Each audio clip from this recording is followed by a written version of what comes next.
I'm Tracy Bushnall and I work for the Adult Wellbeing Services part of PCP, which includes Wellbeing for Life, and I work for the capacity building team as quality and community lead.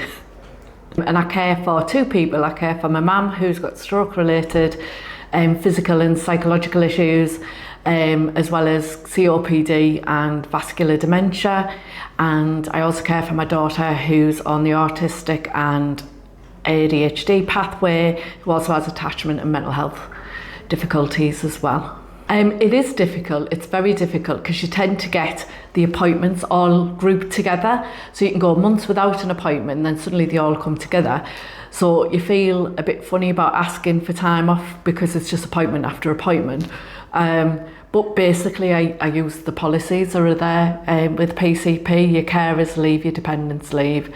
For instance, if my mum rang us the other day and she'd done something to her foot, but because my mum has aphasia, so she can't speak properly, I didn't know what that was. So it could literally have been I've stubbed my toe, or it could have been, I've broke my ankle.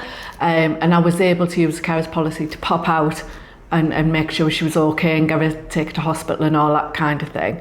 And then also there's a lot of appointments with my daughter around the autism and ADHD, so it's allowed me to take time out of work to go do those appointments without adding more stress, because obviously it's quite stressful. My line manager was active in telling me about the policies. They didn't just wait for me to ask. When I said I was a carer, they actually told me the policies and we went through them together.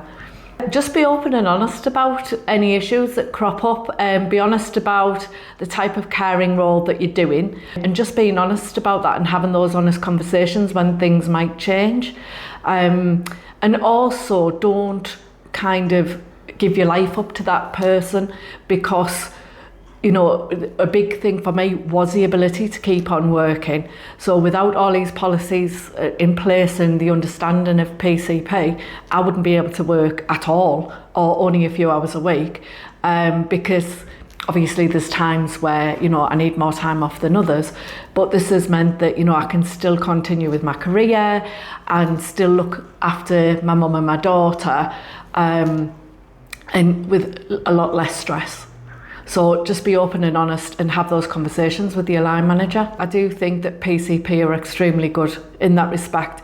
And I think individually as well, you've actually told about the policies beforehand. So it's not like you have to go looking for them. They're actually, as soon as you say you're a carer, HR will say, well, these are the policies and procedures. So there's no misunderstandings or anything. So for me, for PCP, not only do they have those in place, but they actively use them as well, which some companies don't. Because I'm allowed that freedom to do what I have to do when I need to do it, it means that I give that bit extra, because I feel I've been given that bit extra support, so therefore I give sort of PCP that bit extra as well. So I think it's really important to have policies in place and use them, not just have them in place.